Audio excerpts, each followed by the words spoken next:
Good afternoon sir. चलो, तो अब तो आपका टेस्ट शेड्यूल तो आपको मिल ही चुका है, उसी को फॉलो करो आप लोग। मैंने बोला था ना बहुत सारे टेस्ट होने वाले हैं, तो आज भी टेस्ट है आपका, है ना। वैसे टेस्ट होते रहेंगे आपके। तो जो भी आपका शेड्यूल है, एटीएस है, टॉपिक वाइज टेस्ट है, स्ट्रिक्टली उसी के अकॉर्डिंग आप प्रैक्टिस करो। और यहाँ पे हम वैसे ही पढ़ेंगे, एक आध दो शुरू में भी ऐसा होगा कि जैसे भी आपका वेव ऑप्टिक्स नहीं हुआ है तो वेव ऑप्टिक्स का टेस्ट हो जाएगा। अदरवाइज एक वेव ऑप्टिक्स के बाद ना वो आपको शुरू से फिर स्टार्ट हो जाएगा, स्टार्टिंग से, है ना। तो फिर उसमें आपको दिक्कत नहीं होगी, सारा कुछ आपने पढ़ा। एक बस टेस्ट उसमें मिसमैच है, जो मेरे ख्याल से कुछ दिनों नेक्स्ट वेडनेसडे को होगा, वे ऑप्टिक्स वाला। तो वे ऑप्टिक्स में भी टाइम लगता है, तो उसको पढ़ने में थोड़ा सा अभी आपको टाइम, ठीक है नहीं। चलो, तो आज जो आपको पढ़ना है ना, ये ज्योमेट्रिकल ऑप्टिक्स का लास्ट टॉपिक है, that is your optical instrument, है ना। यहाँ पे जो ज्योमेट्रिकल ऑप्टिक्स का हम लास्ट टॉपिक पढ़ते हैं, we study optical instrument, optical instrument, है ना। तो बहुत सारी चीज जो है ना आपके बोर्ड में तो हटा दी गई है, लेकिन जो मैंने नीट का सिलेबस चेक किया ना, उसमें बहुत ज्यादा ऐसा कोई चेंज नहीं आया है, तो पूरा ही पढ़ना पड़ता है। जैसे आपका आईज वगैरह का जो है ना, आई के डिफेक्ट जो है वो आपके अब बोर्ड के सिलेबस में नहीं, लेकिन वो नीट के सिलेबस में है, तो सारा कुछ पढ़ना ही पड़ता है, क्योंकि हम तो टारगेट करते हैं कि नीट के सिलेबस पूरा कवर होना चाहिए। तो ऑप्टिकल इंस्ट्रूमेंट में सबसे पहली जो चीज हम पढ़ते हैं, we study about the eyes and its defect, है ना। यहाँ पे जो सबसे पहली चीज आप पढ़ोगे, we study the eyes and its defect and its defect, है ना। तो एक्चुअली में क्या होता है कि नॉर्मल केस में अगर आपको आई का फंक्शन देखा गया है ना, तो नॉर्मल केस में आई को अगर हम देखें तो इस तरह से आपका होगा, है ना। और ये आपका आई की लेंस हो गई, और इसके सामने जैसे ही आप कोई ऑब्जेक्ट रखोगे, है ना, तो ये ऑब्जेक्ट कोई ना कोई यहाँ पे विजुअल एंगल बना होगा, तो लेंस इसकी रेटिना पे इमेज बनाता है। रेटिना पे इस तरह से क्या बनाएगा कि आपके इमेज, तो एक्चुअली में जो आई साइज सेंस करती है ना, वो इस एंगल से करती है ना। कि आई जो किसी भी चीज का साइज सेंस करती है, वो किससे सेंस करती है, बेसिकली आपके एंगल से, है ना। तो आपको पता है ये जो एंगल बनाती है कोई भी ऑब्जेक्ट आई के लोकेशन पे, जो एंगल बनाता है theta, this theta is known as a visual angle. ये थीटा को हम क्या बोलते हैं, बेसिकली आपका विजुअल एंगल। आई के सामने कोई भी अगर ऑब्जेक्ट रखोगे, तो जो वो आई के पे एंगल बनाता है, उसी को हम क्या बोलते हैं, जैसे कि आपको विजुअल एंगल। तो किसी भी चीज का जो साइज होता है ना, वो इसके हाइट से उतना मतलब नहीं होता, बल्कि उसका जो सेंस करती है, ये इसकी विजुअल एंगल को सेंस करती है। मतलब ये हो गया कि जब इसको आप पास ले आओगे तो उसका विजुअल एंगल बढ़ जाएगा। अगर विजुअल एंगल बढ़ेगा तो उसको साइज बड़ा दिखाई देगा, और जब ये चीज दूर जाती जाएगी तो विजुअल एंगल कम हो जाएगा, तो इसकी हाइट आपको कम दिखाई देगी। जैसे जैसे चीजें दूर जाती हैं तो आपको छोटी दिखाई देती है। तो वही मतलब है कि विजुअल एंगल में चेंज आता है। तो किस आई जिस साइज को जिस पैरामीटर से डिटेक्ट करता है, वो पैरामीटर एक्चुअली इसकी हाइट नहीं होती, बल्कि वो विजुअल एंगल होता है, कि कितना विजुअल एंगल आई के लोकेशन पे बना रहे। कौन सा है कि हम विजुअल एंगल अगर बढ़ाना चाहें, तो आपको विजुअल एंगल अगर आप बढ़ाना चाहोगे तो इस तरह से पास ले आओगे, फिर आपको पता है कि एक पर्टिकुलर डिस्टेंस है, उससे अगर आप पास ले जाओ तो फिर तो इमेज बना ही नहीं पाएगा, क्योंकि आपको पता है इसको आगे पीछे जब ले जाते हैं तो आई लेंस अपने आप को एकोमोडेट करता है सिलेरी मसल के थ्रू। लेकिन जैसे जैसे पास लाएंगे सिलेरी मसल का स्ट्रेस बढ़ता जाएगा, एक पर्टिकुलर डिस्टेंस से कम डिस्टेंस पे सिलेरी मसल फिर एकोमोडेट नहीं कर पाएगी, है ना। तो फिर उसका इमेज जो होगा वो ब्लर्ड होगा, है ना। और वो डिस्टेंस हम जानते हैं कि भाई यहाँ पे जो ये डिस्टेंस बनता है, इसी को हम बोलते हैं least distance of distinct vision, है ना। जो कैपिटल डी होता है, ये एक्चुअली 25 सेंटीमीटर होता है, and this is simply known as a least distance, right, for distinct vision, for distinct vision, है ना। This is simply known as a least distance for distinct vision, कि भाई इससे दूर चलेगा, या इससे पास जब आओगे तो फिर इसकी इमेज ही नहीं फॉर्म कर पाएगा, आपको स्ट्रेसफुल लगेगा किसी भी ऑब्जेक्ट को अगर आप आई के अपने पास 25 सेंटीमीटर से कम दोगे, है ना। तो सिंपल चीज है कि जैसे जैसे दूर जाएगा तो विजुअल एंगल कम होगा, है ना, लेकिन पास आएगा तो विजुअल एंगल बढ़ेगा। लेकिन आपको तो इससे पास हम नहीं जान सकते ना, तो जब डी पे कोई ऑब्जेक्ट होगा तो उसका विजुअल एंगल मैक्सिमम। तो सिंपल सा हम यहाँ पे एक पैरामीटर डिफाइन करेंगे, उसी को हम बोलेंगे थीटा नॉट। जो थीटा नॉट होता है, this is known as a maximum visual angle. Maximal visual angle है ना। और वो मैक्सिमम विजुअल एंगल तब बनेगा जब object least distance of distant vision पे, क्योंकि उससे कम में विजुअल एंगल तो बढ़ जाएगा लेकिन उसको फिर आप देख नहीं पाओगे। तो सिंपल चीज है कि कोई भी ऑब्जेक्ट इस तरह से अगर किसी भी हाइट का, एच हाइट का, अगर आई से किसी डी डिस्टेंस पे रखा हुआ है, तो उस टाइम जो ये विजुअल एंगल बनाएगा वो आपका मैक्सिमम विजुअल एंगल। ये जो एंगल होगा इसी को हम क्या बोलते हैं, थीटा नॉट या मैक्सिमम विजुअल एंगल। तो मैक्सिमम विजुअल एंगल हम लिख सकते हैं कि थीटा नॉट की वैल्यू जो होगी वो एच बाई डी हो जाएगी, है ना। कि बिना किसी इंस्ट्रूमेंट वगैरह के नेकेड आई से जो मैक्सिमम विजुअल एंगल होता है उसकी वैल्यू हो जाएगी थीटा नॉट, और वो एच बाई डी हो जाएगी, where d is known as a least distance for distinct vision। ये चीज आ गई। अब एक चीज है कि जो हेल्दी आई होती है इसकी अकोमोडेशन की प्रॉपर्टी होती है कि भाई इसके दो पॉइंट्स हम देखते हैं, एक तो आपका फार पॉइंट होता है और दूसरा आपका नियर पॉइंट। तो फार पॉइंट का मतलब ये हो गया कि अगर ऑब्जेक्ट इनफाइनाइट पे है, हाँ, कि हेल्दी कोई भी आई है, तो एक हम डिस्कस करते हैं यहाँ पे फार पॉइंट। हाँ, फार पॉइंट का मतलब हो जाएगा कि जो ऑब्जेक्ट है वो इनफाइनाइट पे है, और एक आपका हो जाएगा नियर पॉइंट, है ना। कि एक आपका हो जाएगा चलिए आपका नियर पॉइंट। और नियर पॉइंट का मतलब जो आएगा वो आपका कि जो ऑब्जेक्ट है वो least distance of distinct vision पे, ऑब्जेक्ट कहाँ पे बेसिकली आपका least distance of distinct vision पे। तो हेल्दी आई की प्रॉपर्टी होती है कि ऑब्जेक्ट चाहे फार पॉइंट पे हो चाहे लीस्ट नियर पॉइंट पे हो या इसके बीच में कहीं भी हो, उसकी वो रेटिना में इमेज बना देता है ना। इसका मतलब ये हो गया कि इस तरह से अगर कोई आई है ना, इसमें अगर कोई डिफेक्ट नहीं है ना, तो जो आपका इसका अगर कोई डिफेक्ट नहीं है, तो फार पॉइंट मतलब अगर लार्ज डिस्टेंस से रेज इस तरह से आ रही है ना, तो ये लेंस इसकी इमेज रेटिना बना, है ना। मतलब हेल्दी पॉइंट के लिए जो फार पॉइंट होता है वो इंफ्रारेड पे होता है, far point at infrared. And अब सवाल है जैसे जैसे ऑब्जेक्ट पास करते जाओगे ये लेंस अपने कर्वेचर को चेंज करेगा और अकोमोडेट करके इमेज बनाता है ना। और नियर पॉइंट में आ जाए तो भी इमेज बनाएगा। इस तरह से अगर आई का लेंस है, तो अगर आप इसमें नियर पॉइंट पे ही आ जाओ, अगर आपका ऑब्जेक्ट आपका यहाँ पे रखा हुआ है least distance of distinct vision पे, कैपिटल डी पे, है ना, तो इसका भी इमेज बना सकते हैं आप पॉइंट ऑब्जेक्ट पे। अभी हम साइज की बातें नहीं कर रहे। तो इस तरह से अगर कोई रेज जाएंगी तो इसका भी इमेज बना सकता है।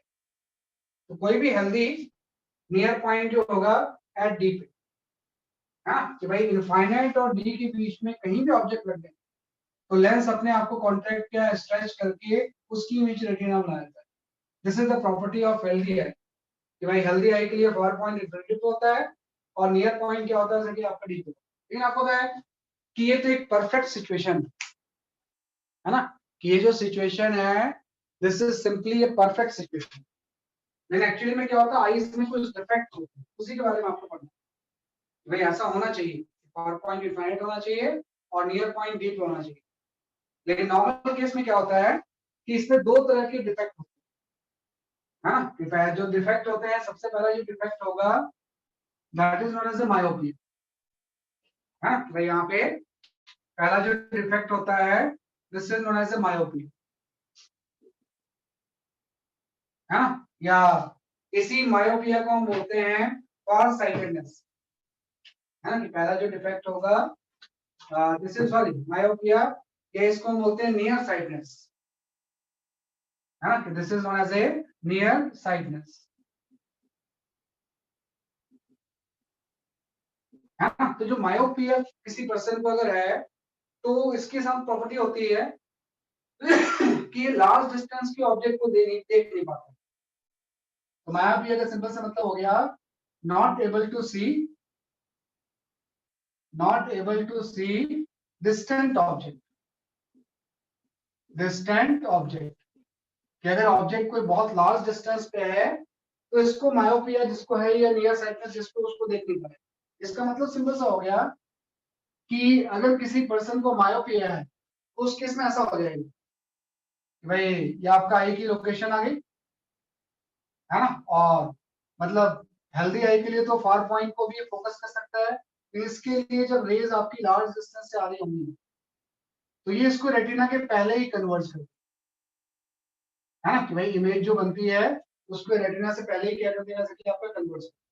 मतलब इसका जो फार पॉइंट है वो इनफाइनाइट नहीं, बल्कि इसका फार पॉइंट किसी फाइनाइट डिस्टेंस पे आता है। कि वैसे नॉर्मल केस में फार पॉइंट इनफाइनाइट तो आ जाएंगे, लेकिन जिसको भी मायोपिया है इसका फार पॉइंट किसी फाइनाइट डिस्टेंस पे है ना। मतलब ये हो जाएगा कि जिसको भी मायोपिया है तो उसका जो फार पॉइंट होगा, far point is at some distance y पे आ जाएगा। अगर इसको मायोपिया है तो उसका फार पॉइंट क्या होगा, जैसे कि आपको किसी y डिस्टेंस पे आ जाएगा। मतलब इनफाइनाइट वाले को तो कन्वर्ज नहीं कर पा रहा है, लेकिन इसी को अगर हम ऐसा ले लें, है ना, कि ये आपका आई, है ना, किस तरह से अगर आई का हम दें स्ट्रक्चर, तो इसका कोई नियर पॉइंट कोई वाई डिस्टेंस आ जाएगा। अगर ऑब्जेक्ट यहाँ पे है और ये डिस्टेंस अगर इसकी वाई है ना, तो इसको ये कर सकते कन्वर्ज। यहाँ से जो रे जाएंगी इसको ये रेटिना पे कन्वर्ज, है ना। वैसे इनफाइनाइट वाले को नहीं कर पाएगा, लेकिन किसी फाइनाइट डिस्टेंस वाई वाले को ये क्या कर देगा, कन्वर्ज, है ना। तो ये इसमें होता है, ये इसका डिफेक्ट है, इसका फार पॉइंट कोई वाई हो। तो आप पता है इसको करेक्शन के लिए हमको पता ही है कि इसको करेक्शन के लिए हम सुटेबल कोई कॉन्केव लेंस यूज करते हैं, है ना। इसको करेक्ट करने के लिए मायोपिया को we use the concave diverging lens, है ना, कि टू करेक्ट इट, है ना, correct it we use diverging lens, we use concave lens. एक सुटेबल कॉन्केव लेंस आप यूज करोगे, है ना, कि इसको अगर आपको करेक्ट करना है तो उसके लिए हम सुटेबल क्या यूज कर लेंगे, कॉन्केव लेंस। इसका मतलब ये हो जाएगा कि कॉन्केव लेंस यूज करने के बाद इसका भी फार पॉइंट इनफाइनाइट हो जाएगा, ऐसा, है ना। तो इसके सामने आप एक कोई सुटेबल जो है कॉन्केव लेंस लगा दो, है ना, जो कि रे को पहले ही कुछ डाइवर्स कर देगा। भाई इनफाइनाइट से जब रेज आएंगी तो इसको पहले ही डाइवर्स कर, है ना, और इतना डाइवर्स कर देगा ताकि उसकी इमेज वाई पे बन जाए जो इसका फार पॉइंट है। इसको अगर हम पीछे ले जाएंगे तो इसकी इमेज कहाँ बन जाएगी, इसलिए आपकी वाई, है ना। और अभी आपने पढ़ा कि वाई डिस्टेंस पे अगर कोई ऑब्जेक्ट है, क्योंकि इस लेंस के लिए तो अब ये ऑब्जेक्ट की तरह बिहेव करेगा ना जो इसका इमेज है, तो उसको ये रेटिना पे कन्वर्ट कर सकता है। तो फाइनली ये रेटिना पे कन्वर्ट कर देगा, है ना। तो अगर मैं ये लेंस यूज नहीं करूं तब तो रेटिना के पहले कन्वर्ट हो जाएगा, लेकिन लेंस यूज करने के बाद इनफाइनाइट से भी जो रेज आएंगी उसको भी रेटिना पे क्या करेगा, इसलिए आपको कन्वर्ट। तो इस इफेक्ट को भी कॉल्ड एज ए मायोपिया। तो जो मैंने ये स्टेप्स बताए हैं, फर्स्ट सेकंड थर्ड, न्यूमेरिकल सी के ऊपर है, जो भी न्यूमेरिकल्स पूछे जाएंगे इसी स्टेप्स के ऊपर आपसे पूछा जाएगा।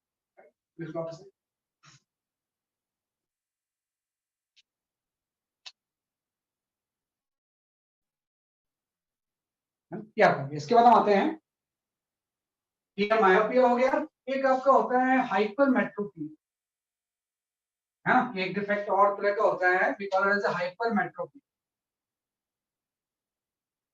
हाइपरमेट्रोपी, है ना। तो जो हाइपरमेट्रोपिया होता है इसी को हम बोलते हैं फार साइटनेस,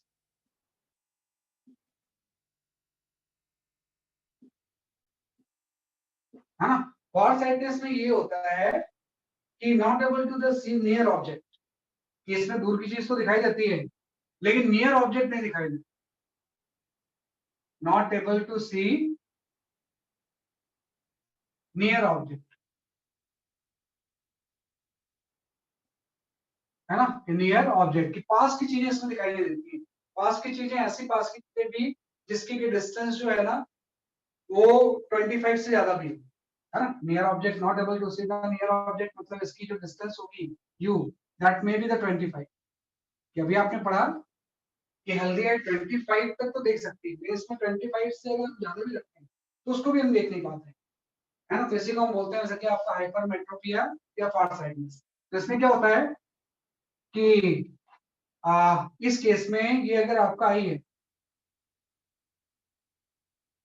है ना। और ये अगर आई की लेंस है, तो अगर कोई ऑब्जेक्ट मैं यहाँ पे 25 पे रख दूं, जो कि हेल्दी आई का नियर पॉइंट होता है 25 सेंटीमीटर, है ना, तो इसको रेटिना पे कन्वर्ज नहीं कर पाता, बल्कि ये जो कन्वर्ज होगा ये बियॉन्ड रेटिना कन्वर्ज हो जाएगा ऐसे। तो रेटिना पे एक शार्प इमेज नहीं बनती, है ना, कि वैसे तो हेल्दी आई की नियर पॉइंट 25 होती है, लेकिन अगर हम 25 पे रखें तो ये शार्प इमेज नहीं बना पाता है। हाँ, अगर 25 से थोड़ा दूर रखूंगी तो हो सकता है कि इसको ये देख पाए, है ना। तो सिंपल सी है कि इसके लिए जो नियर पॉइंट होती है वो 25 नहीं होती। तो किसी भी पर्सन को अगर हाइपरमेट्रोपी है, तो for him near point is greater than 25 centimetre, है ना, कि नियर पॉइंट जो होगा वो ग्रेटर देन 25 सेंटीमीटर। जो नियर पॉइंट होगा वो 25 सेंटीमीटर से क्या होगा, सकती आपका ज्यादा होगा, है ना। मतलब 25 पे तो एक इमेज नहीं बना पा रहा है, लेकिन 25 से कोई डिस्टेंस में ज्यादा ले लूँ, may be some wide distance. ये आपका कोई आई की लेंस है, और अगर मैं यहाँ पे ऑब्जेक्ट जो है किसी वाई पे रख दूँ, है ना, और वाई की वैल्यू 25 से ज्यादा है ना, तो इसको ये कन्वर्ट कर सकता है। यहाँ से जब ले जाएंगे तो इसको रेटिना पे क्या कर देगा, ये कन्वर्ट कर देगा, है ना। तो 25 पे नहीं कर पाता, 25 से ज्यादा कर पाता, तो इसका जो नियर पॉइंट होता है वो 25 सेंटीमीटर से ज्यादा है ना। और ज्यादा है कि हाइपरमेट्री को करेक्ट करने के लिए हम यहाँ पे कॉन्वेक्स लेंस यूज करते हैं। To correct it we use the convex lens,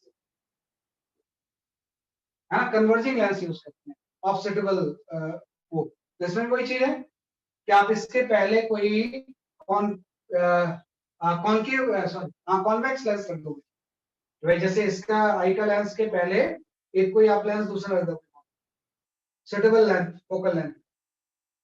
हाँ, तो इसमें अगर ऑब्जेक्ट आप 25 पे रखो, तो ऑब्जेक्ट स्टिल कहाँ पे बेसिकली आपकी 25 सेंटीमीटर, तो क्या होगा, रेज ऐसे जाएंगे, इसको पहले ही थोड़ा सा कन्वर्ट कर, और इतना कन्वर्ट कर देगा कि आई के लिए ये किसी ऐसे डिस्टेंस से आती हुई दिखाई देगी जो कि वाई के इक्वल हो।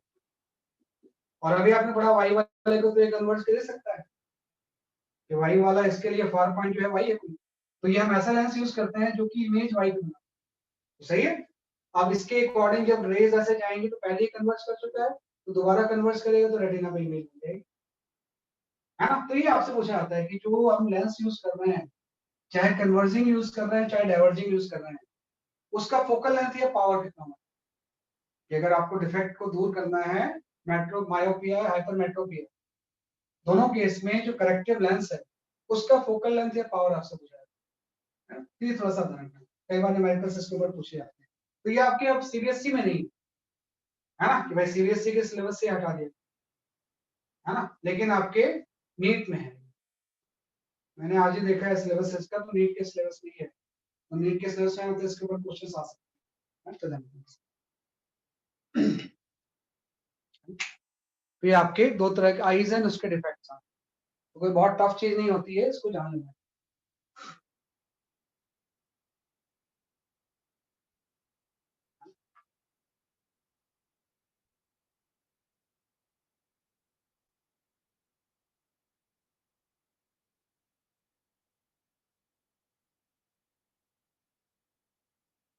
ओके, है ना। अब मैं आपको कुछ क्वेश्चन शेयर कर देता हूँ, आई शेयर फ्यू क्वेश्चंस।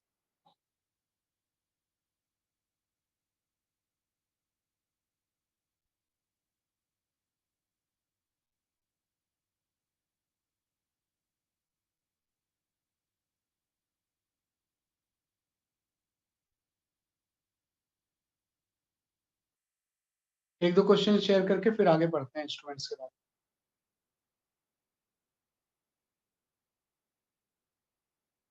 हाँ, ये ज्योमेट्रिकल ऑप्टिक्स आ गया। अभी एक क्लास हम ऑप्टिक्स ज्योमेट्रिकल ऑप्टिक्स में और लेंगे, सारे क्वेश्चंस की प्रैक्टिस करेंगे, ये थोड़ी प्रैक्टिस इसकी कम हुई है। उसके बाद will start the way optics और मॉडर्न फिजिक्स, जो भी सुटेबल होगा।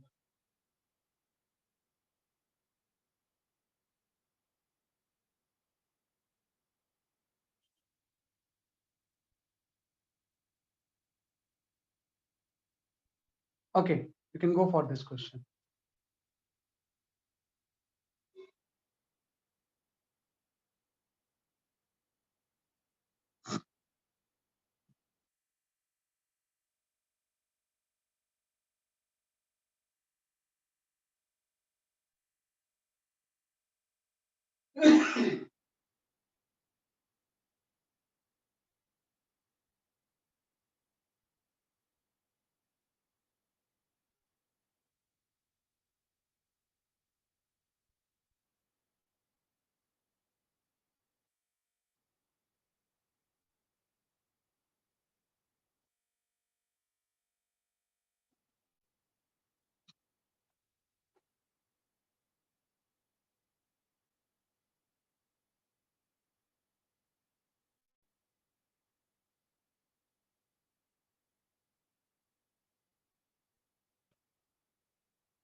कितना पावर का लेंस आपको देना चाहिए? सिंपल सा क्वेश्चन होता है, कोई इसमें मुश्किल चीज नहीं।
आंसर बताओ फटाफट।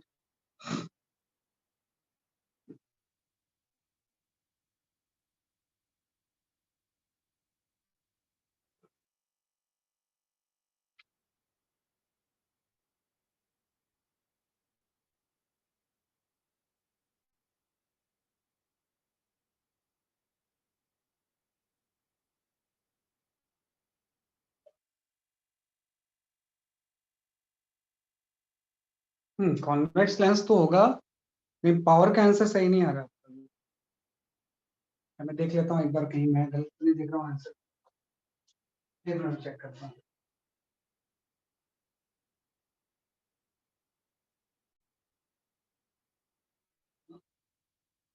आंसर सही नहीं आ रहा।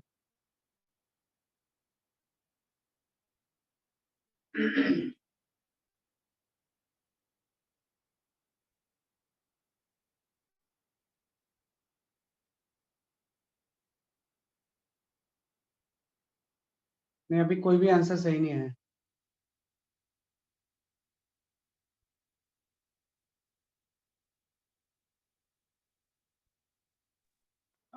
अभी कोई आंसर सही नहीं है।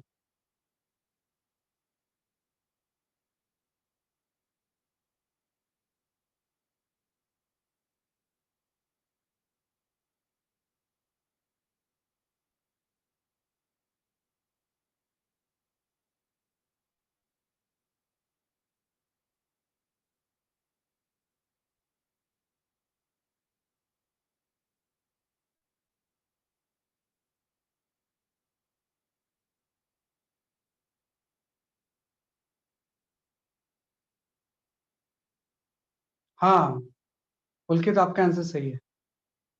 पुलकित योर आंसर इज करेक्ट, है ना। आंसर जो है इसका वो +3 डायप्टर आ रहा है ना। इसमें कुछ तो नहीं है, आपको ऐसा लेंस लिखना है जिसके लिए ऑब्जेक्ट 25 सेंटीमीटर पे है। साइन कन्वेंशन के साथ ले लेंगे तो -25 हो जाएगा, और इसकी जो इमेज बन जाए -100 पे बन जाए, हो जाएगा ना। ये तो केस है कि भाई ऑब्जेक्ट को तो आपको 25 पे रखना है, तो इसका नियर पॉइंट 100 है ना, तो इमेज 100 पे होने की तब तो ये वाला लेंस इसको कन्वर्ट करना है। ऑब्जेक्ट -25 पे v की वैल्यू -100 सेंटीमीटर होनी चाहिए।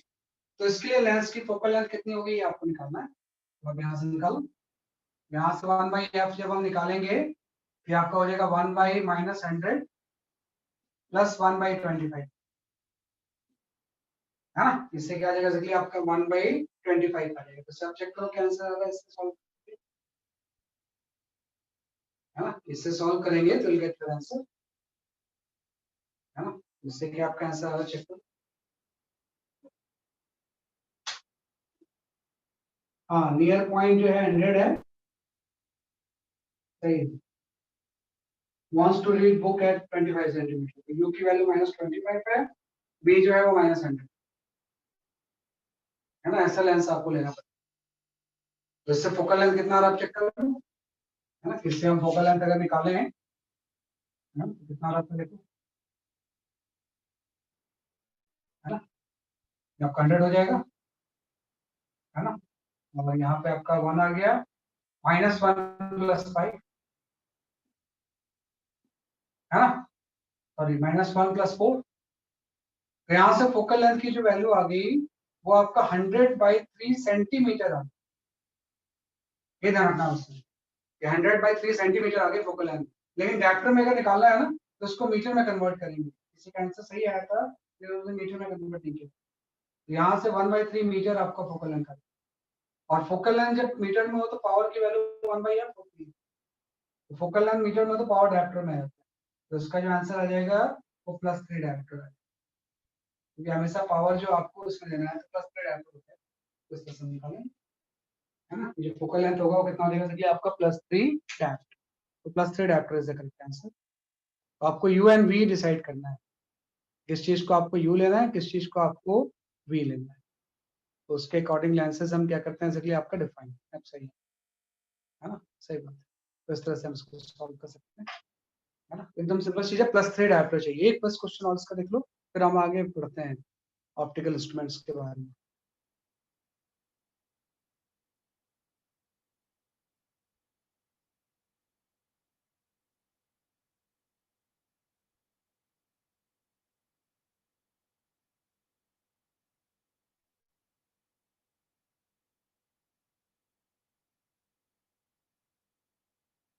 Okay, you can go for this question.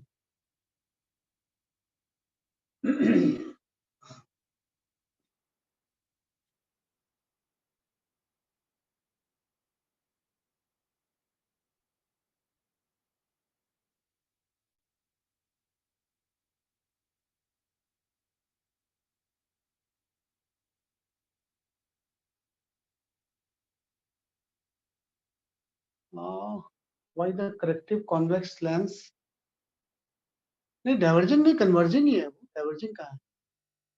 जब हाइपरमेट्रोपिया होगा ना तो कन्वर्जिंग ही होगा, डाइवर्जिंग लेंस नहीं होगा। कॉन्वेक्स लेंस से तो यूज कर रहे हैं, वो कन्वर्जिंग होगा, तभी तो उसकी पॉजिटिव आ रही है फोकल लेंथ।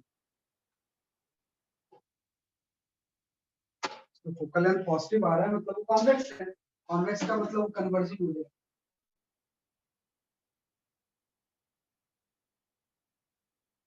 वी निगेटिव इसलिए ले रहे हैं, वी निगेटिव मैं अभी बताता हूँ आपको, पहले इस क्वेश्चन को आप लिख लो, है ना। वी निगेटिव उनके ले रहे हैं आप।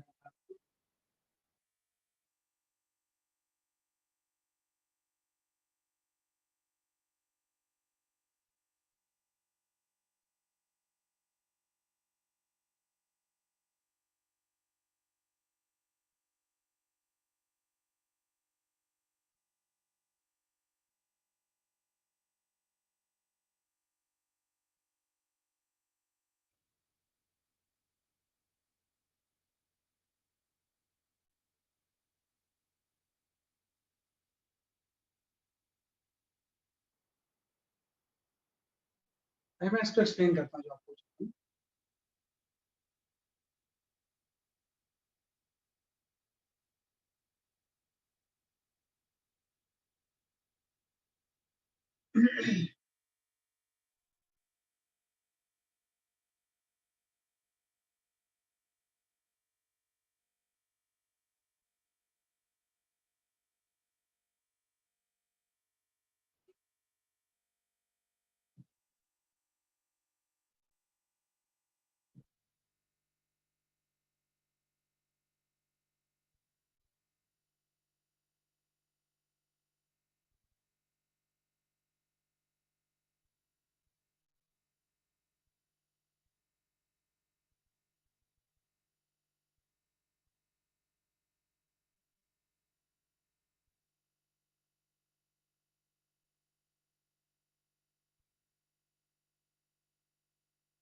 कॉन्केव तो सही है, थोड़ा सा देखो एक कोई डेसिमल का मिस्टेक है आपके आंसर में। निमिषा आपके आंसर में ना कुछ डेसिमल का डिफरेंस।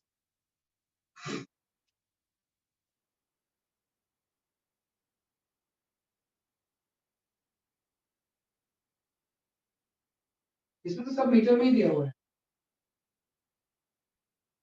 वो कलम भी मीटर में ही आ जाएगा, तो सीधे निकाल लेंगे।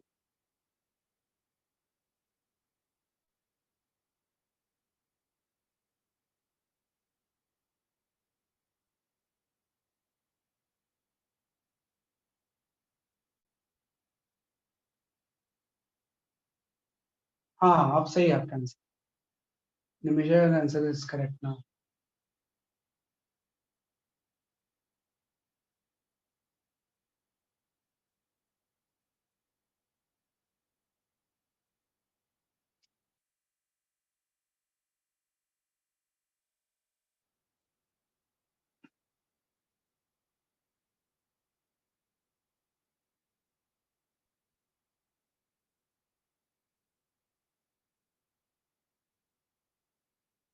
हाँ विदुषी सही है आपका आंसर। बस एक माइनस साइन लगा लेना, पावर कॉन्केव का निगेटिव होगा ना, तो पावर या फोकल लेंथ हमेशा हम साइन के साथ लिखते हैं, माइनस साइन लगा देना कि माइनस हो।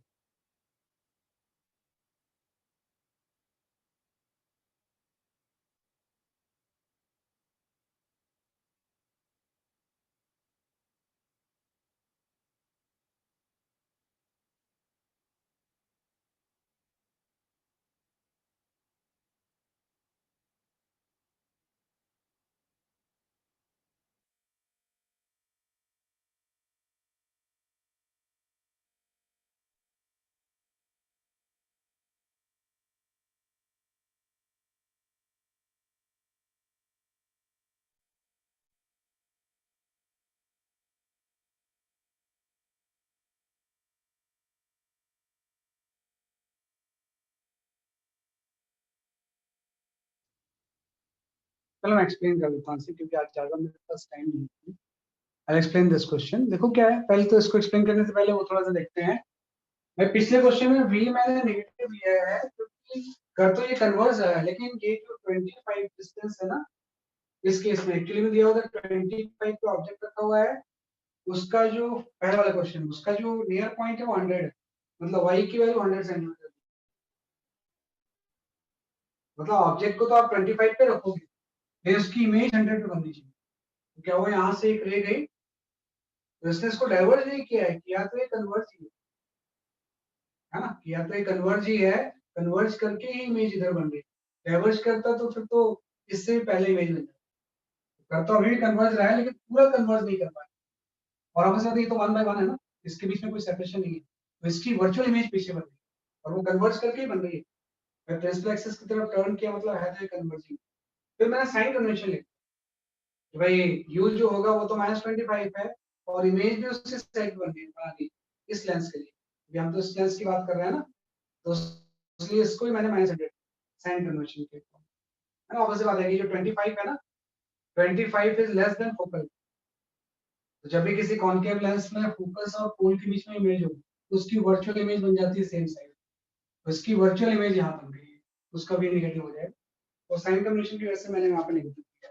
कर तो ये कन्वर्ज ही रहा है ना, कर तो अभी भी क्या कर रहा है, जैसे कि आपका रेज टू ये कन्वर्ज ही करना है, लेकिन ऐसे पूरा कन्वर्ज नहीं करना है, स्लाइड कन्वर्ज किया ताकि वर्चुअल इमेज पीछे हो ना, स्लाइड कन्वर्ज किया ताकि वर्चुअल इमेज पीछे हो, उस तरह से हम बात करते हैं, मतलब कन्वर्ज करके हमेशा रियल इमेज बनाने की जरूरत थोड़ी है, कन्वर्ज करके वर्चुअल इमेज हो सकती है ना। तो ये हमने बात की। अब इस क्वेश्चन में आ जाते हैं। इस क्वेश्चन में भी आपको पता है कि इसने बोला है कि भाई वो क्लियरली सी कर सकता है सिर्फ 3 मीटर पे, लेकिन ऑब्जेक्ट किस पे रखा हुआ है, तो 12 पे रखा हुआ है ना, तो उसके लिए एक लेंस प्रेस्क्राइब करना है ना। ऑब्जेक्ट जो रखा हुआ है वो 12 मीटर पे रखा हुआ है ना, तो ऑब्जेक्ट 12 पे रखा हुआ मतलब यू की वैल्यू कितनी हो जाएगी, -12 हो जाएगी,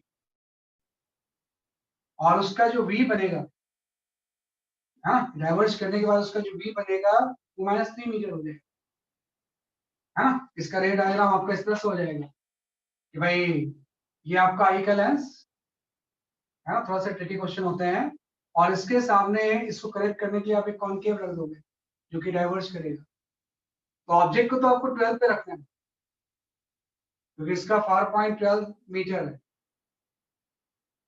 ना, 12 मीटर से रेज जाए, लेकिन क्या होगा ना कि जैसे ही रेज जाएंगे ऐसे ये इसको थोड़ा सा पहले ही डाइवर्ज कर देगा है ना, इतना डाइवर्ज करेगा ताकि इसका जो इमेज बन जाए वो यहाँ पे बन जाए है ना, जो कि इसका फार पॉइंट है आई का, तो वो 3 मीटर दिया हुआ है।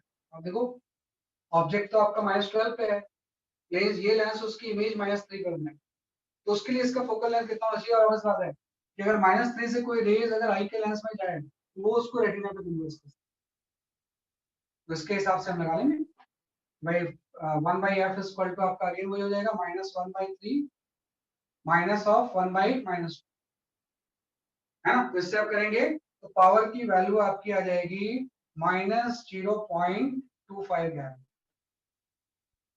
ये आपका आंसर हो जाएगा क्योंकि डाइवर्जिंग लेंस है इसलिए उसका पावर क्या होगा, नेगेटिव, तो ये आपका वो यू और वी डिसाइड कर दोनों केस में है ना। तो इस केस में यू और वी हर केस में नेगेटिव ही होगा क्योंकि इस तरफ की तो इमेज भी बनानी है और ऑब्जेक्ट भी लेफ्ट है, तो उसमें कोई इस तरह से डिफरेंस नहीं है बहुत ज्यादा, है ना। तो ये आपका आंसर सही है ना, थोड़ा सा इसको केयरफुली आप करें, स्कूल्स में नहीं आएगा लेकिन आ जाएगा आपका आंसर, ये हमने कर लिया। ओके, अब हम आते हैं नेक्स्ट चीज पे, ये थोड़ी सी अजीब सी चीज होती है, ऑप्टिकल इंस्ट्रूमेंट्स, है ना। ये तो हमने आई और उसके डिफेक्ट पढ़ लिए, इसके बाद हम आ जाते हैं ऑप्टिकल इंस्ट्रूमेंट्स के ऊपर, है ना। यहाँ पे जो हम पढ़ते हैं, we study the optical instrument, optical instrument देखो 3 तरह के इंस्ट्रूमेंट्स हम पढ़ते हैं और इससे एग्जाम में क्वेश्चंस बहुत आते हैं ऑप्टिकल इंस्ट्रूमेंट्स के ऊपर, है ना। तो एक तो आप पढ़ते हो यहाँ पे सिंपल माइक्रोस्कोप, है ना। देखो पहले बात आप ये समझो कि ऑप्टिकल इंस्ट्रूमेंट का पर्पस क्या है, कि भाई ऑप्टिकल कोई भी इंस्ट्रूमेंट है चाहे वो माइक्रोस्कोप हो चाहे टेलीस्कोप हो, क्या करता है, माइक्रो ऑप्टिकल इंस्ट्रूमेंट का सिंपल सा पर्पस है टू इंक्रीज विजुअल एंगल, ये क्या करता है बेसिकली आपका विजुअल एंगल इंक्रीज करता है ना, विजुअल एंगल को इंक्रीज करना ही किसी ऑप्टिकल इंस्ट्रूमेंट का मेन पर्पस है। तो ये आई जो सेंस करती है ना किसी भी ऑब्जेक्ट का साइज को, तो एंगल से सेंस करती है, तो अगर आई पे एंगल ज्यादा बन रहा होगा तो उसकी साइज ज्यादा दिखाई देगी, और आई पे अगर एंगल कम बन रहा होगा तो साइज कम दिखाई देगी है ना। तो ये हमने करते हैं, तो हमें आ जाते हैं कि सबसे पहले चीज आप पढ़ते हो सिंपल माइक्रोस्कोप या simple magnifying glass, simple microscope, है ना। आप बताए किसी भी नेकेड आई के सामने आप 25 से पास ऑब्जेक्ट नहीं ले जा सकते ना, आपने पढ़ा है कि भाई 25 के ऑब्जेक्ट का विजुअल एंगल मैक्सिमम होता है ना। अगर मैं उससे पास ले जा सकता उसका विजुअल एंगल बढ़ जाता, लेकिन ले नहीं जा सकता, फिर तो वो एकोमोडेट नहीं कर पाएगा। तो अगर आपको इंस्ट्रूमेंट यूज करके उसी विजुअल एंगल को बढ़ाना है, तो हम क्या करते हैं कि भाई सिंपल माइक्रोस्कोप में इस तरह से एक आपका कोई कन्वर्जिंग लेंस ही है, सिंपल से आपका ये कोई कॉन्वेक्स लेंस हो और इसके सामने ऑब्जेक्ट आ गया, है ना। और ये जो ऑब्जेक्ट हम प्लेस कर रहे हैं ना यहाँ पे, ये ऑब्जेक्ट की जो डिस्टेंस u है, this is less than d, least distance of distinct vision से कम है ना। तो आपको पता है कि अगर मैं इसको सीधे देखता और डिस्टेंस अगर लीस्ट डिस्टेंस डिस्टिंक्ट विजन से कम होती तो आई इसकी इमेज नहीं बना पाती उस पे, है ना, रेटिना पे। तो आपने u की वैल्यू d से कम रखी है, फिर हम चाहते हैं कि इसका विजुअल एंगल तो बढ़ गया, लेकिन इसको हम देख भी पाए, तो क्या होगा कि इसका मैं अगर रे डायग्राम बनाऊं तो इस तरह से हो जाएगा, एक कोई पैरेलल रेज गई, ये इसको फोकस पे कन्वर्ट कर देगा, और एक कोई रेज आपकी इस तरह चल रही है ना, कि इस तरह से आपकी क्या होगी, बेसिकली आपकी रेज कोई चली जाएगी, है ना। जो ऑब्जेक्ट आपने रखा हुआ है ये फोकस और पोल के बीच में, तो इसकी एक लार्ज इमेज ये बना देगा वर्चुअल, है ना, कि लार्ज इमेज क्या बना देगा, बेसिकली आपका यहाँ पे वर्चुअल, वर्चुअल इमेज जब इस तरह से बनाएगा ये, तो आप देखो कि जब ये वर्चुअल इमेज बनाएगा तो जो इसकी डिस्टेंस v होगी, v की वैल्यू तो d से ज्यादा है ना, है ना भाई। यहाँ ऑब्जेक्ट आपने u पे रखा हुआ है, लेकिन आई तो इसकी इमेज को देख रही होगी ना, आई जो विजुलाइज कर रही होगी दूसरे साइड से, वो इसकी इमेज को देख रही होगी, और इमेज की डिस्टेंस हम d से ज्यादा रखेंगे। आपने पहले ऑब्जेक्ट को पास लाके उसका विजुअल एंगल बढ़ा दिया, लेकिन अगर ये लेंस में यूज नहीं करता तो उसको हम ये देख नहीं पाते क्योंकि वो d से कम है। तो आपने क्या किया, इसकी इससे इमेज बना दी जो कि d के बियॉन्ड है ना, अल्टीमेटली उस लेंस भी कर पाएंगे और विजुअल एंगल बढ़ भी गया। वही चीज आ गई कि अब जो ये विजुअल एंगल बना रहा है, इसका इमेज जो आई देख रहा है, वो सपोज कोई थीटा है ना, आपका पर्पस यही था कि थीटा नॉट तो मैक्सिमम विजुअल एंगल था, उससे भी ज्यादा विजुअल एंगल आपने बना दिया, और वो विजुअल एंगल कितना हो गया, जैसे कि आपका थीटा हो गया। और ये जो इमेज आप वी बनाओगे, इस वी को आप बना सकते हो फ्रॉम डी टू इनफाइनाइट, है ना भाई, डी के पहले नहीं बनाना, डी के अगर पहले बनाएंगे फिर तो वही हो जाएगा ना, इमेज क्लियरली दिखाई देगा। तो कहां से कहां बना सकते हो, फ्रॉम डी टू इनफाइनाइट, मतलब नियर पॉइंट डी से लेके पावर पॉइंट हम कहां तक बना सकते हैं, जैसे कि आपकी इनफाइनाइट, है ना। तो आपने वही किया कि विजुअल एंगल आपने इंक्रीज कर दिया। यहाँ पे एक हम टर्म डिफाइन करते हैं, उसको हम बोलते हैं मैग्नीफाइंग पावर। जो आपके न्यूमेरिकल्स मेनली आएंगे वो मैग्नीफाइंग पावर के ऊपर ही आते हैं। यहाँ पे हम एक टर्म डिफाइन करते हैं, उसको हम बोलते हैं मैग्नीफाइंग पावर, मैग्नीफाइंग पावर, है ना। तो जो मैग्नीफाइंग पावर कैपिटल एम की होता है ना, कई बार इसको हम मैग्नीफाइंग पावर को एंगुलर मैग्निफिकेशन भी बोलते हैं, एंगुलर मैग्निफिकेशन। ये आपका सिंपल जो लीनियर मैग्निफिकेशन उससे अलग है ना। एंगुलर मैग्निफिकेशन की हम बात कर रहे हैं, इसी को हम क्या होता है, मैग्नीफाइंग पावर। जो मैग्नीफाइंग पावर होता है, इसकी वैल्यू हम ये लिखते हैं, this is the visual angle with instrument. ये जो मैग्नीफाइंग पावर होता है वो क्या होता है, जैसे कि आपका visual angle with instrument divided by maximum visual angle with naked आई।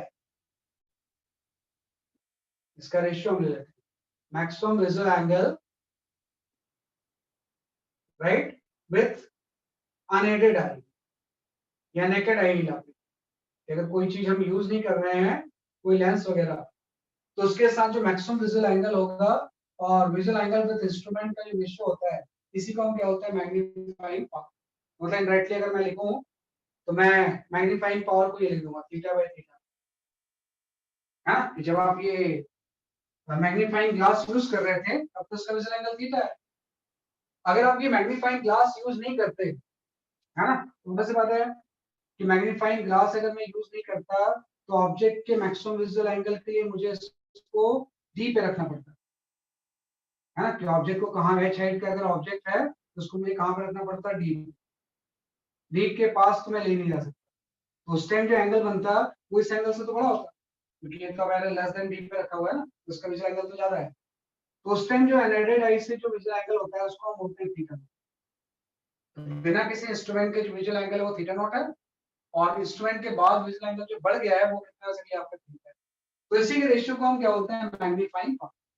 तो हम तो मैग्नीफाइंग पावर इसलिए निकाल सकते हैं कि आपको ध्यान दो, जो थीटा होगा वो तो आपका हो जाएगा h/u, हाँ, ये थीटा होगा, उसकी वैल्यू क्या हो जाएगी, perpendicular by base h upon u। और जो थीटा नॉट होगा, हाँ, जो इस केस में थीटा नॉट होगा, उसकी वैल्यू जो होगी h बाई कैपिटल D हो जाएगी। हाँ, तो उस केस में मैक्सिमम विजुअल एंगल तो h बाई d होता है। तो मैग्नीफाइंग पावर का एक जनरल फॉर्मूला है, which is cancel magnifying power d by u। d तो फिक्स है, less distance of distinct vision, u object distance हो गया। तो ऑब्जेक्ट डिस्टेंस अगर हम आगे पीछे करेंगे तो मैग्नीफाइंग पावर भी क्या होगी, चेंज। है ना? तो ये मैग्नीफाइंग पावर का एक जनरल फॉर्मूला। अब हम इसकी एक्सट्रीम वैल्यू कैलकुलेट करते हैं। एक्सट्रीम वैल्यू मतलब इसकी लिमिट क्या होगी, कहां से कहां के बीच में मैग्नीफाइंग पावर वैरी कर सकता है। क्योंकि मैंने बोला है कि आप यू कहीं भी लो, v जो बनना चाहिए वो d और इंफिनिटी के बीच में कहीं भी बनेगा तो चलेगा, उसको आइए अकोमोडेट कर सकती है, d और इंफिनिटी के बीच में कहीं भी बन जाए। तो पहले हम ये लेते हैं कि सोच सकता है कि इमेज इंफिनिटी पे फॉर्म है, उसी को हम बोलते हैं फार पॉइंट। अगर इस केस में मैं कैसे केस ले लूं जो कि फार पॉइंट का केस, ये फाइनल इमेज फार पॉइंट पे फॉर्म है ना। इस जब फाइनल इमेज फार पॉइंट पे होता है तो इसी को हम बोलते हैं नॉर्मल एडजस्टमेंट। इसी को हम क्या बोलते हैं, नॉर्मल एडजस्टमेंट।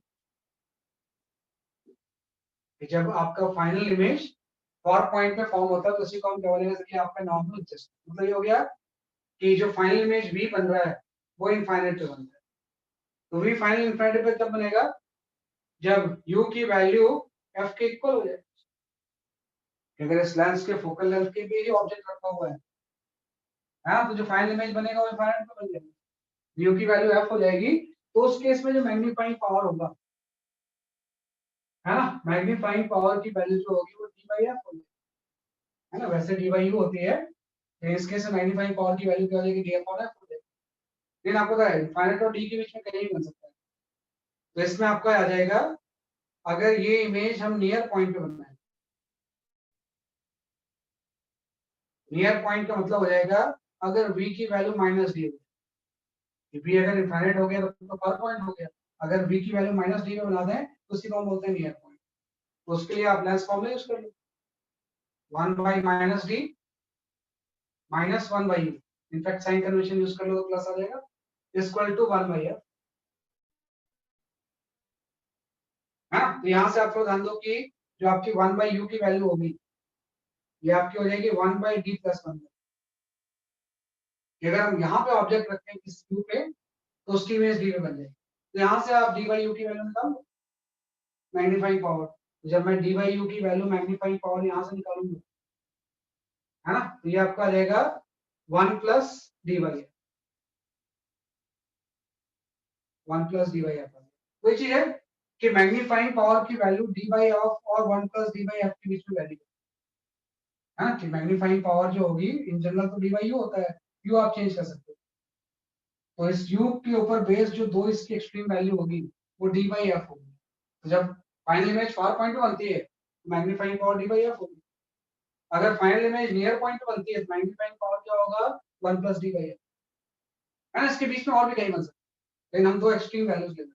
तो इसी के ऊपर क्वेश्चन आएंगे कि भाई मैग्नीफाइंग पावर होता क्या है, जनरल फॉर्मूला, उसके दो cases, far point and near. तो इसी को हम बोलते हैं सिंपल माइक्रोस्कोप। सिंपल माइक्रोस्कोप का केस क्या है, कि आपका यही है, उसको आप लिख लो।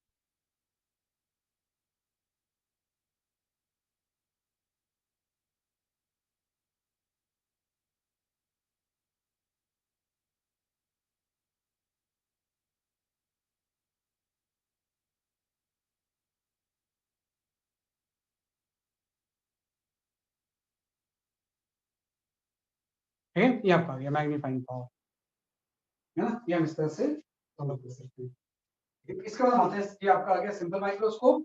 ऐसे हम जो नेक्स्ट माइक्रोस्कोप पढ़ेंगे इसमें we call it as a compound microscope. Next microscope इसमें आप पढ़ते हो, वी स्टडी कंपाउंड माइक्रोस्कोप, है ना, कंपाउंड माइक्रोस्कोप। कोई बात है, मैग्नीफाइंग पावर और बढ़ाएंगे। कंपाउंड माइक्रोस्कोप ये थोड़ा सा क्रिटिकल चीज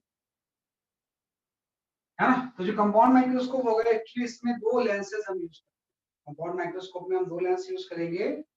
एक तो जो लेंस होता है उसका एपर्चर भी छोटा होता है और उसका फोकल लेंथ भी कम होता है, और एक जो लेंस होगा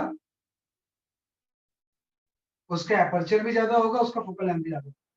तो ये जो लेंस होता है इसको हम बोलते हैं ऑब्जेक्टिव, और ये जो लेंस होता है this is known as eyepiece, है ना। ऑब्जेक्टिव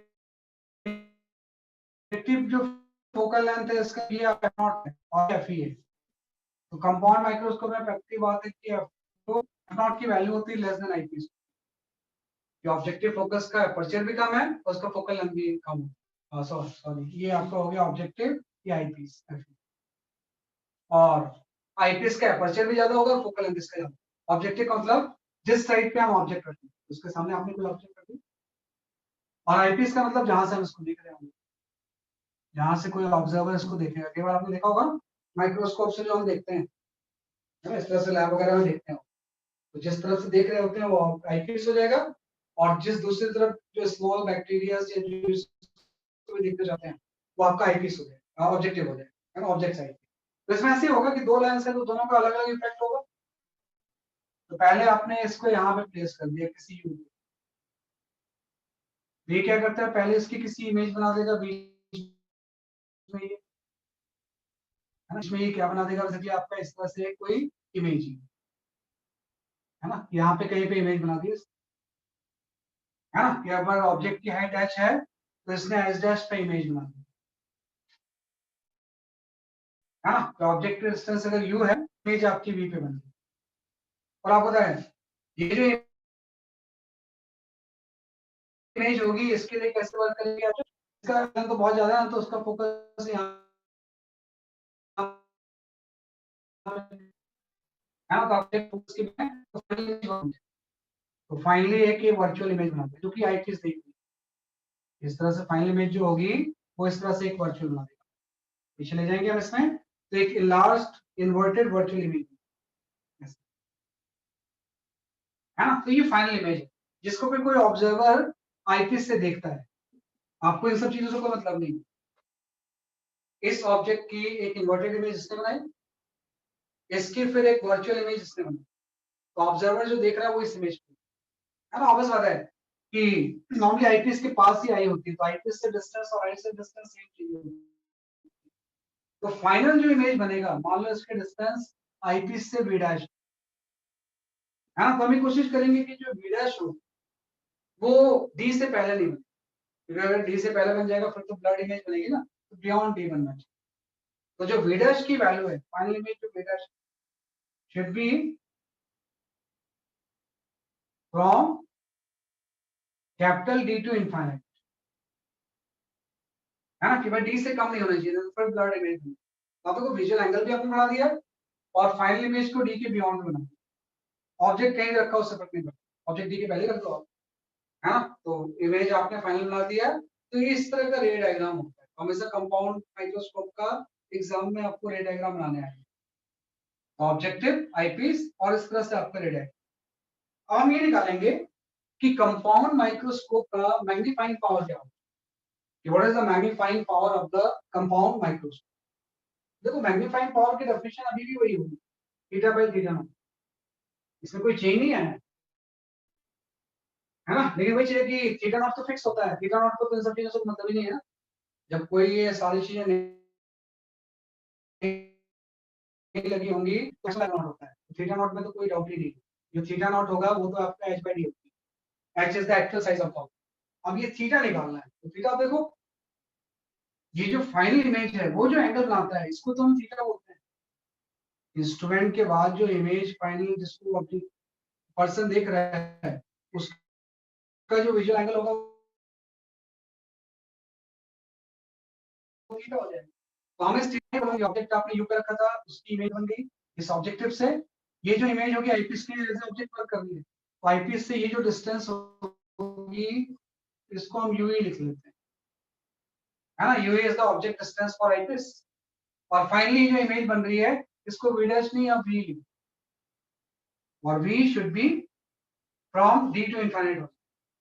भाई आईपीएस से ऑब्जेक्ट डिस्टेंस अगर यूवी हो तो फाइनल अगर वी पे इमेज बन रही है तो वो डी से इनफाइनाइट होना चाहिए। तो ये थीटा एंगल आ जाएगा। अगर मुझे थीटा एंगल निकालना है तो परपेंडिकुलर वाले बेस से निकाल लूंगा मैं। यहाँ पे जो विजुअल एंगल आएगा उसमें ये एच डैश आ जाएगा, एच डैश बाई यूवी। तो अल्टीमेटली आपका यहाँ से ये चीज है H dash by H into D by you. ये मैग्नीफाइंग पावर है। मैग्नीफाइंग पावर की अगर मैं बात करूं तो H dash by H into क्या जाएगा कि आपका डी बाई यू है ना। तो इसमें थोड़ा सा ध्यान दो, दोनों टर्म अलग अलग है। हम इसको ऐसे लिख सकते थे कि मैग्नीफाइंग पावर जो होगा ना टोटल इंस्ट्रूमेंट का, ये आपका हो जाएगा M O into magnifying power of eye, है ना। एमओ जो होगा ये हाइट का रेशियो है ना, तो ये मैग्निफिकेशन हो गया ऑब्जेक्टिव लेंस, तो जो इसमें एम नॉट है ये आपका हो जाएगा एच डैश बाई एच। इसको हम बोलेंगे मैग्निफिकेशन ऑफ, मैग्नीफाइंग पावर नहीं, magnification of objective lens. Objective lens का क्या हो जाएगा मैग्निफिकेशन हो जाएगा, ट्रांसवर्स मैग्निफिकेशन।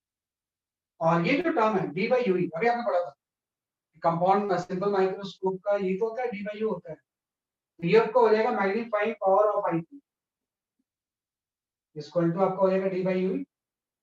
तो इसको हम बोलेंगे magnifying power of I, magnifying power of eyepiece.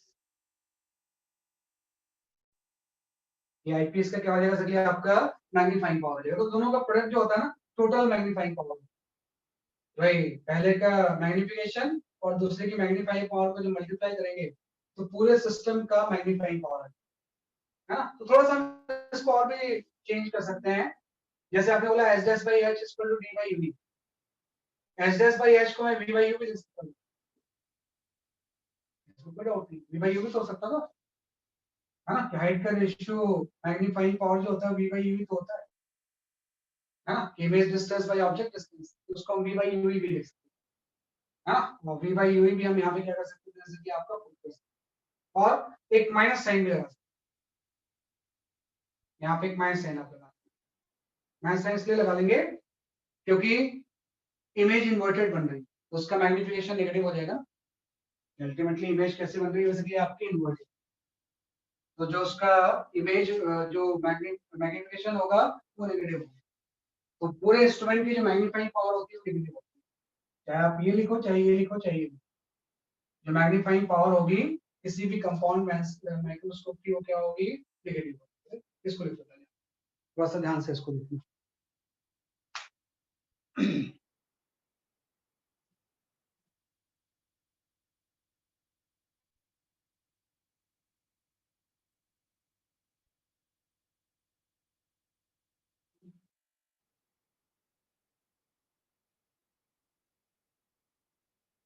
है ना, ये हमने कर लिया। अब एक चीज इसमें फिर दो केस हो गए, भाई आपने बोला है v should be from d to infinite, तो based on this magnifying power की वैल्यू चेंज होगी ना। Based on this magnifying power की जो वैल्यू होगी वो क्या होगी चेंज होगी। तो इसमें हो जाएगा कि अगर हम बात करें नियर पॉइंट की या फार पॉइंट पहले ले लो, उसी को हम बोलते हैं नॉर्मल एडजस्टमेंट। फार पॉइंट का मतलब हो जाएगा कि v e should be infinite, ये इमेज इनफाइनाइट पे बननी चाहिए। तो v इनफाइनाइट पे तभी बनेगा जब u जो होगा वो f के इक्वल होगा। तो उस केस में जो मैग्नीफाइंग पावर होगी है ना वो आपकी हो जाएगी minus v by u into d by f हो जाएगी, है ना। v minus v by u into क्या हो जाएगा सर आपका डी बाई एफ। ऐसे आपका आ जाएगा near point, near point image जो होगी एग्जैक्ट डी पे ही बन जाए। तो उस केस में जो v की वैल्यू हो जाएगी माइनस डी बन जाएगी। तो सेम वैसे जैसे आपने कैलकुलेट किया ना कि v की वैल्यू अगर माइनस डी है तो v क्या होगा, तो उससे जब हम इससे निकालेंगे तो मैग्नीफाइंग पावर की वैल्यू ये हो जाएगी minus v by u into 1 plus D by, है ना भाई, जब v इनफाइनाइट होगा तो डी बाई एफ ही आ जाएगा, और v की वैल्यू जब माइनस डी होगी तो जो जनरल फॉर्मूला था आपका उसको जब चेंज करेंगे तो 1 प्लस डी बाई एफ ही आ जाएगा। इस दोनों के बीच में मैग्नीफाइंग पावर क्या करेगी, लाइक, है ना। तो ये हमने अलग अलग केसेस डिस्कस किए। इसमें एक चीज और भी इंपॉर्टेंट होती है, उसको हम बोलते हैं लेंथ ऑफ ट्यूब। कि भाई जो ट्यूब होगी जिसमें सेटअप लगा होगा उसकी लेंथ क्या होगी, है ना। कि हम यहाँ पे एक वर्ड यूज करते हैं लेंथ ऑफ ट्यूब, है ना। कि भाई उसका भी फॉर्मूला होता है लेंथ ऑफ ट्यूब, है ना।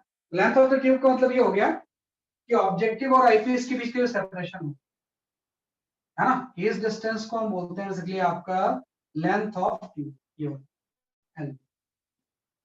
हाँ, तो इन जनरल देखा जाए लेंथ ऑफ द ट्यूब जो L होगा उसकी वैल्यू यही तो हो जाएगी, that is the v plus you.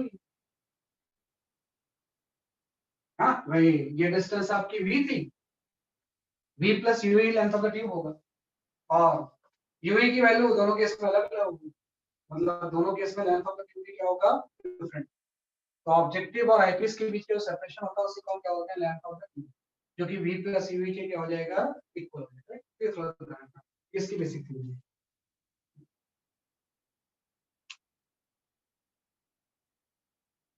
ये सारे टर्म यूज होंगे जब न्यूमेरिकल सॉल्व होंगे।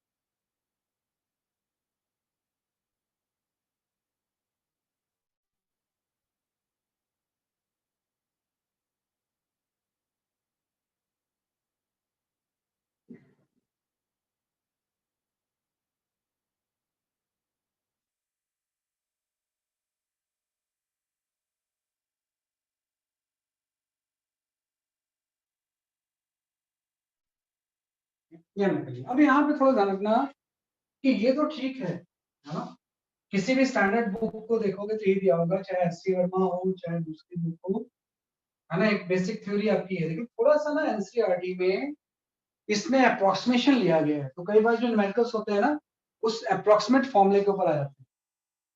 हाँ, तो यहाँ पे हम जस्ट एक चीज वर्ड यूज करेंगे, अप्रोक्सीमेशन ऑफ एनसीईआरटी, है ना। कई बार आपको लगता है कि हम इस फॉर्मूले से सॉल्व कर रहे हैं तो क्वेश्चन सॉल्व ही नहीं हो रहा है, ऐसा लगता है डाटा दिया नहीं हुआ है, एक्चुअली वो एनसीईआरटी के अप्रोक्सीमेशन के बेस पर हम यहाँ पे एक वर्ड यूज करेंगे approximation of NCERT.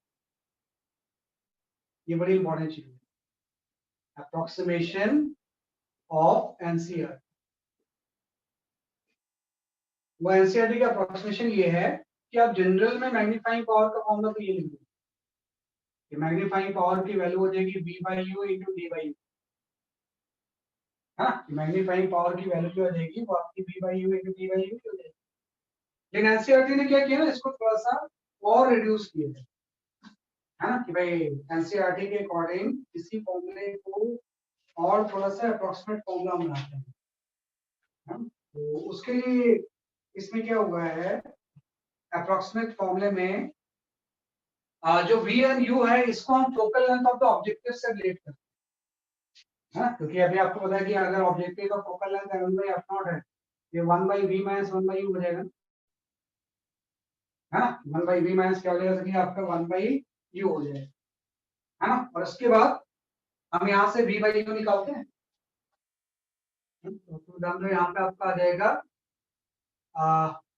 1 by v की वैल्यू अगर मैं लिखूं, ये आपका हो जाएगा 1 by f नॉट, है ना, प्लस, या इसको वैल्यू लिख लो, साइन कन्वेंशन तो यूज करोगे, यहाँ पे माइनस 1 by u है, 1 by v। उसके बाद इसमें आपको चूंकि v by u निकालना है तो v से मल्टीप्लाई कर दो, है ना। इस पूरे को u से हम क्या कर देते हैं, मल्टीप्लाई कर देते हैं। जस्ट आपने यहाँ से 1 by v निकाल लिया, और इसके बाद वो v की वैल्यू कैलकुलेट करेंगे, है ना। इसके बाद अगर हम ध्यान दें, है ना, तो यहाँ से, हाँ, ये आपका आ जाएगा, और v by u निकालना है, इसको इस तरह से लिखो, इसी फॉर्मूले को आप इस तरह से लिखो और v by u निकालना है, है ना। यहाँ से क्या निकालना है, जैसे कि आपका v बाई यू, यहाँ से 1/u आ गया और यहाँ से 1/v माइनस 1/f नॉट, और इसको फिर v से मल्टीप्लाई कर दो तो v बाई यू इसको क्या आ जाएगा 1 minus v by F not है ना। तो अल्टीमेटली यहाँ पे आप फर्स्ट अप्रोक्सीमेशन ये है कि जो एफ नॉट है, अभी आपने बोला बहुत छोटा होता है, एफ नॉट की वैल्यू तो बहुत कम है ना, अगर एफ नॉट कम है तो ये वाला जो टर्म जो होता है v by F not, this is very very large as compare to ये होता है। आपने जस्ट इसी फॉर्मूले पर रिशफल करके लिखा और v बाई यू निकाल दिया, तो हम बोलेंगे चूंकि एफ नॉट बहुत छोटा है और v ज्यादा होता है, तो जो v बाई एफ नॉट की वैल्यू होती है 1 से बहुत ज्यादा होती है, तो इसके रिस्पेक्ट में हम 1 को नेग्लेक्ट कर सकते हैं। जो v बाई यू है इसको अप्रोक्सीमेटली हम लिख सकते हैं minus v by F not. और हम ये एक और अप्रोक्सीमेशन यहाँ पे लेते हैं, हम ये बोलते हैं कि अगर ऑब्जेक्टिव की इमेज है वो बहुत आईपीस के पास बनती है ना, image of objective image of objective from near to eyepiece, near to eyepiece, अगर आईपीस के बहुत पास बन जाए तो जो v होगा ना approximately length of the tube taken, हाँ, कि अगर ये इसकी जो इमेज बन रही है v, अगर इसके बहुत क्लोज बन जाए तो जो v होगा लेंथ ऑफ द ट्यूब के ऑलमोस्ट क्या होता है, इक्वल होता है। मतलब इन दोनों अप्रोक्सीमेशन को यूज करके जो v बाई यू वाला टर्म था ये इक्वल हो गया माइनस एल बाई एफ।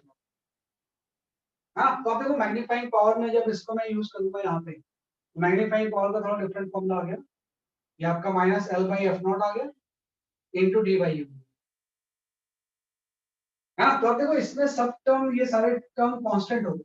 अब तक वी एंड यू वेरिएबल थे ना, तो अभी कहाँ वेरिएबल है, अब होता है एफ नॉट कांस्टेंट हो गया, एल जो है वो लेंथ ऑफ द ट्यूब है जो कि डिफरेंट केस में डिफरेंट हो सकती है लेकिन कांस्टेंट है, और एक कैपिटल डी आ गया, वो कांस्टेंट होते ही यू ही हम चेंज करेंगे, और यू ही चेंज ऐसे करते हैं जिसमें दो केस आ जाएंगे, या तो वी फाइनल इंफिनिटी में बनेगा या डी में बनेगा, तो उसके अकॉर्डिंग इसके भी दो फॉर्मूले आ जाएंगे, है ना। एक केस में यूई को हम क्या लिख सकते हैं, एफ लिख सकते हैं, और एक केस में यूई की वैल्यू हम लिख सकते हैं वहां से 1 प्लस डी बाई एफ।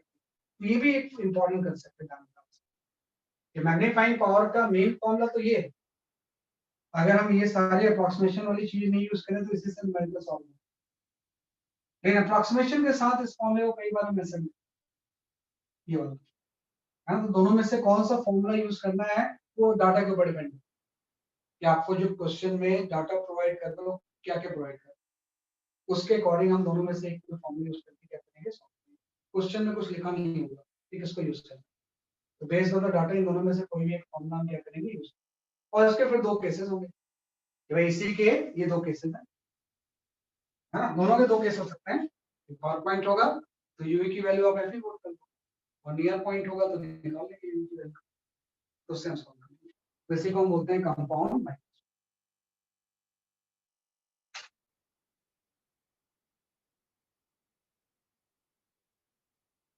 हाँ, चूंकि एनसीईआरटी में दिया हुआ है ना, तो एनसीईआरटी तो एकदम लाइन टू लाइन आपको आनी चाहिए नीट के लिए, एकदम लाइन टू लाइन, कोई भी ऐसा लाइन एनसीईआरटी में नहीं होना चाहिए जो आपको नहीं आता, पॉइंट्स टू पॉन्डर से लेके हर चीज, उसके ऊपर बेस्ड काफी चीजें, तो ये आपको होता है कंपाउंड माइक्रोस्कोप, है ना। एक लास्ट इंस्ट्रूमेंट जो आपको पढ़ना है इसमें, you will have to study astronomical telescope, हाँ, ये लास्ट एक इंस्ट्रूमेंट आपको पढ़ना है, you will have to study the astronomical telescope,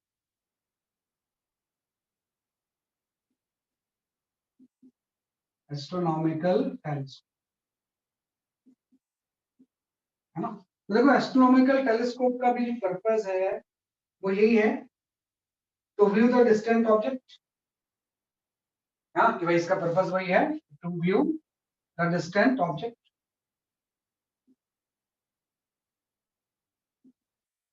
कोई प्लैनेट है या बहुत लार्ज डिस्टेंस पे कोई ऑब्जेक्ट है उसको हम इससे देखते हैं, हाँ, to view the distant object. और जो आपका एस्ट्रोनॉमिकल टेलीस्कोप है इसका भी मेन पर्पस वही है कि विजुअल एंगल को इंक्रीज कर, कि भाई नेकेड आई से तो विजुअल एंगल लार्ज डिस्टेंस का बहुत कम होगा, उसी को हम इंक्रीज करते हैं इससे। तो इसका जो स्ट्रक्चर होता है ये आपका इस तरह से होता है इंस्ट्रूमेंट का। इसमें भी दोनों चीजें होती है, ये आपका ऑब्जेक्टिव भी होगा है ना ऐसे, और यहाँ पे एक आईपीस भी होगी, लेकिन इसमें उल्टा होता है। ये जो ऑब्जेक्टिव होगा of focal length F not, और यहाँ पे जो आईपीस है of focal length F E, है ना। इसमें एफ नॉट की वैल्यू एफ ई से ज्यादा होती है और उसका एपर्चर भी बड़ा होता है।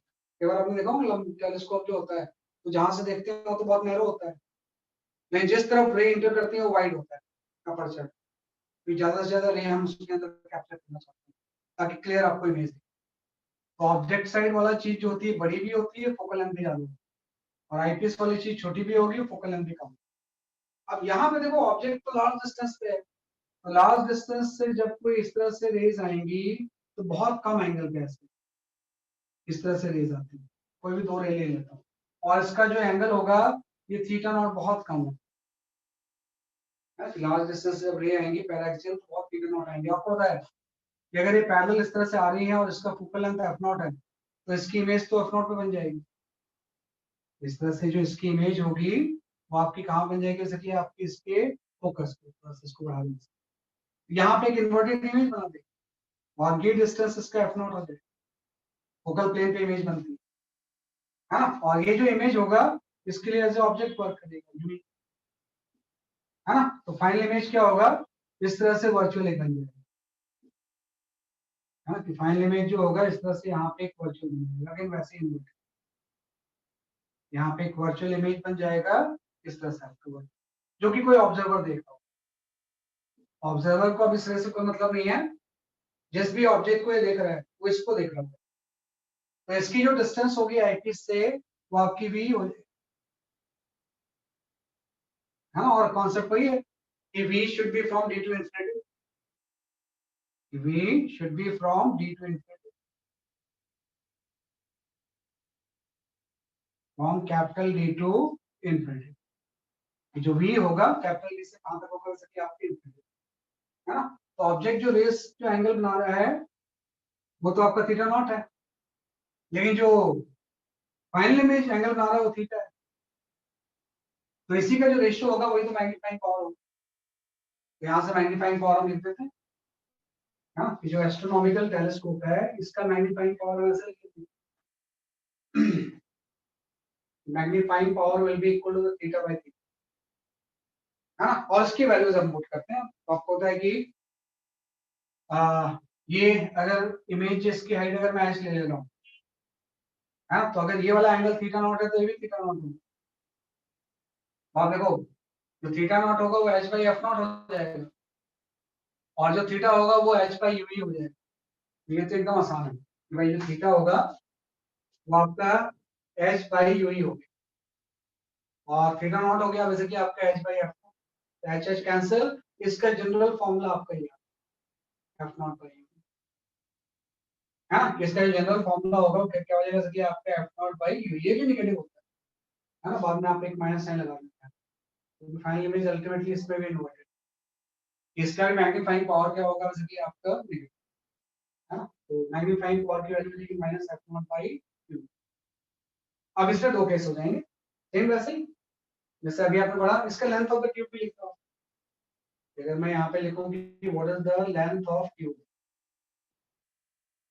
लेंथ ऑफ द ट्यूब की एल की जो वैल्यू होगी वो एफ नॉट प्लस यू की हो जाएगी, है ना। लेंथ ऑफ द ट्यूब की वजह से आपका एफ नॉट प्लस आपका यू, है ना। This is simply your length of the tube. ये लिया आपने लेंथ ऑफ द ट्यूब क्या आ गया एफ नॉट प्लस यू है। अब इसके दो अलग अलग केसेस, एक आपका फार पॉइंट, तो फार पॉइंट में आपको पता है फाइनल इमेज इंफिनिटी बनेगी, मतलब v इक्वल टू इंफिनिटी होना, तो यू ही जो होगा वो एफ ही के इक्वल। तो फार पॉइंट में जो मैग्नीफाइंग पावर होगा उसकी वैल्यू हो जाएगी minus D by minus F not by F.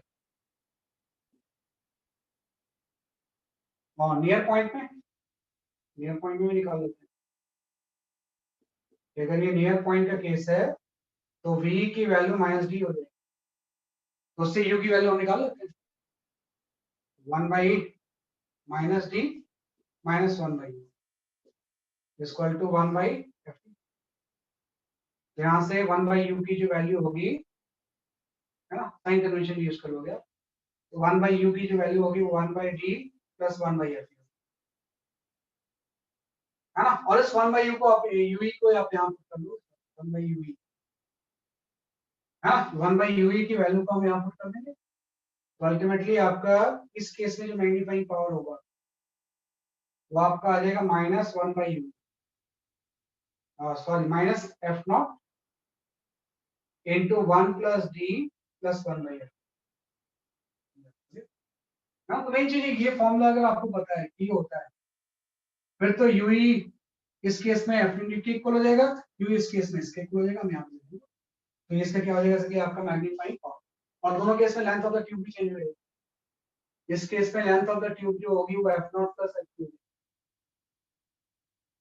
है ना, क्योंकि यूई की वैल्यू आप एफ पुट कर दोगे, और इस केस में जो लेंथ ऑफ द ट्यूब होगी ये आपका हो जाएगा F not plus D F E by D plus F, है ना। यहाँ से यूई की वैल्यू यहाँ पुट कर दी, तो लेंथ ऑफ द ट्यूब भी इस केस में क्या होगी, तो इसका कोई अप्रोक्सीमेशन नहीं, अप्रोक्सीमेशन सिर्फ आपका माइक्रोस्कोप वाले का फॉर्मूला। तो सिर्फ 3 तरह के फॉर्मूले हैं, इसको थोड़ा सा घर पे जाके ठीक से रिवाइज करना, क्योंकि एक बार में थोड़ा सा ये कम स्ट्राइक न्यूमेरिकल्स कभी हमने नहीं किए हैं, लेकिन एज अ थ्योरी भी आप एक बार डायग्राम वगैरह बना के देखो, तो कई बार डायग्राम में ही कंफ्यूजन हो जाती है कैसे बनाया। तो 3 तरह के instrument, simple, compound and astronomical, इसके ऊपर न्यूमेरिकल ऑप्टिक्स में आने है ना, पक्का कुछ ना कुछ इसके ऊपर पूछा है, ये आपको है ना।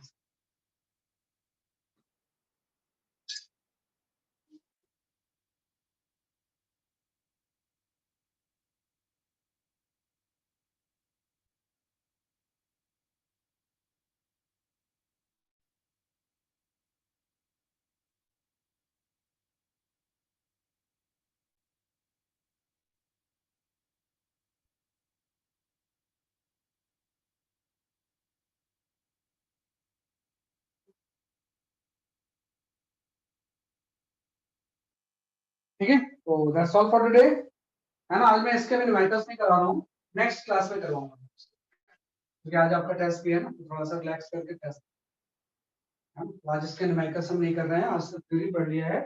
नेक्स्ट क्लास में ज्योमेट्रिकल ऑप्टिक्स के इसके भी न्यूमेरिकल्स होंगे, बाकी के भी लेंसेस के। ठीक है, तो that is all for today, bye bye. Thank you, sir. Bye bye bye bye.